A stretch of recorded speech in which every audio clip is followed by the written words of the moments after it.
everybody, have a seat, have a seat. Jamie, you give me hope. It is so good to see all of these leaders under one roof at one time. I see so many friends. I want to thank you all, and Jamie, I want to thank you. You've been such an incredible leader at a very significant and important time in our country, and thank you for the passion and the drive and the inspiration that you give to this position and to all of us as Democrats. Can we hear it up for Jamie Harrison? Congress has allocated more money towards new relief programs. Millions of people will receive a monthly boost to their benefit checks, and lawmakers have announced 3 deposit dates. The state of Oregon has announced that Oregon residents who receive SNAP benefits will also get an extra payment on top of their usual allotment this month. In addition, the emergency benefits for the 433,000 Oregon households that receive SNAP benefits will be issued directly onto recipients' electronic benefit transfer cards. The emergency benefits for the 433,000 Oregon households that receive SNAP benefits will be issued directly onto recipients' electronic benefit transfer cards, September 13th, the 30th, or even the 4th of next month.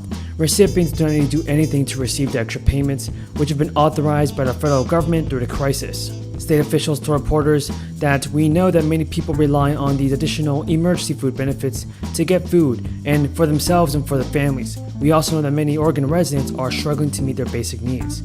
The enhanced benefits are expected to end when the federal government declares an end to the public health emergency.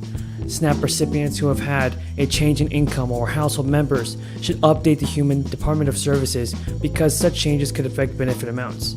The Texas Health and Human Services Commission will provide about $345 million in emergency SNAP food benefits. According to a press release, the allotments are expected to help more than 1 million Texas households. This additional emergency allotment should appear in recipients' accounts by the 30th. Deputy Executive Commissioner Wayne Salter announced this week, "We're proud to continue supporting Texas families and keeping their pantries stocked with healthy food, nutritious foods." The state of Texas received federal approval from the U.S. Department of Agriculture to extend the maximum allowable amount of SNAP benefits to recipients based on family size. And all SNAP households will receive a minimum of $95 in emergency allotments. This emergency April allotment are in addition to the more than $79 billion in benefits previously provided to Texans since April 2020. Administered by the state, SNAP is a federal program that provides food assistance to eligible low-income families and individuals in Texas. Texans can apply for benefits including SNAP and Medicaid online. Now, there are millions of Americans still waiting their tax refunds from the IRS. If you're still waiting for a refund, there's a silver lining. It may be accruing interest and the rate has jumped from 5 to 4%. Typically, the IRS has 45 days after the filing deadline to process returns and send refunds. After that, the agency tacks on daily compounding interest tied to the short-term funding rate. The IRS currently falls below 8.3% inflation annually, but is still significantly higher than the average savings account. While this sounds good, there's a downside that your interest is taxable. Thank you. So I do want to say that when we think about where we are today, and to the DNC members, I want to thank you all because you are the leaders who are making our promise real in this country. And so I thank you for that. To the elected leaders who are here and the elected officials, especially the state and local officials, thank you for lifting up our communities. As Jamie said, I've been traveling the country, convening in particular our Democrats at the state level, because with so much of what has happened recently, their leadership is as, if not more important than ever, in terms of you being on the ground, a recognizable face in the community to remind people of all that is at stake and to give them a sense of optimism about our future. To the young leaders who are here, I thank you. You talked about a Harry Styles concert, that would be fun. But thank you for all that you are doing. I've met with so many of you, and you really are role models of what it means to understand the role of leadership that we all were born with, but it's a matter of when you decide to turn it on, and you all are doing that work. And to our labor leaders who are here, thank you for fighting on behalf of working people every day.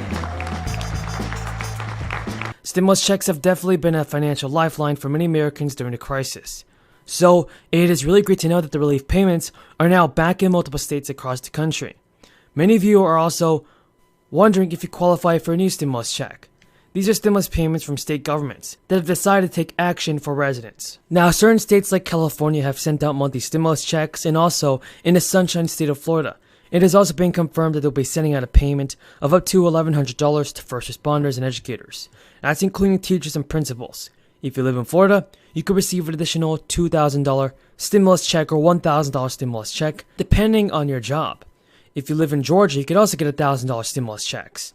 If you live in Maine, you can receive up to $825, up to $285 if you are a Maine resident. And also Maryland, Marylanders can expect to receive a check of $300. If you live in New Mexico, you can get up to $750 of a stimulus check. This is as long as you didn't qualify for federal crisis stimulus payments, all done in the past. But let's not forget this, 36 million Americans are still facing poverty, as Congress has not reinstated the expanded monthly child tax credit payments. For the last 6 months, 36 million families, folks, have been receiving these monthly checks from the IRS. All right, you happy? Yes. All right. She ends up paying the same amount into the Social Security Trust Fund as he does. Okay, so he's paying 6.2%. She's going to pay a much smaller percentage. If President Biden's bill is passed, families will receive a child tax credit payment this January. But the bad news is that the Build Back Better bill is still in limbo. It's hanging in the balance. It's so disappointing to see that lawmakers are not trying their best to get these relief payments reinstated. Although the child tax credit payments have temporarily stopped, grocery prices still haven't. The reality is that the payments have really helped millions of families stay afloat. And it cannot be paused right now, especially as the crisis continues to worsen. In 2021, the enhanced program was projected to increase consumer spending by $27 billion. But as families cut down their spending, a stimulus check can also be sent out. In all their lives. That is unfair. That is unjust. That is flat out wrong. When we're a body that can pass out trillions of dollars of tax cuts to the nation's wealthiest 1%, and yet we can't take care of people who have paid into the system because Congress... So Nancy Pelosi and many other Democrats are now criticizing Republicans for taking credit for the infrastructure spending. Lawmakers have also just agreed to throw in 3 new Social Security changes that will take effect this year. So there is a ton of information about the 4th stimulus payments, folks, that you want to know. So you want to be sure to stay until the end of this video to find out the latest stimulus news. Carrie Job, you're the voice of an angel, kid. I tell you what, you really do. And that guy sitting next to you,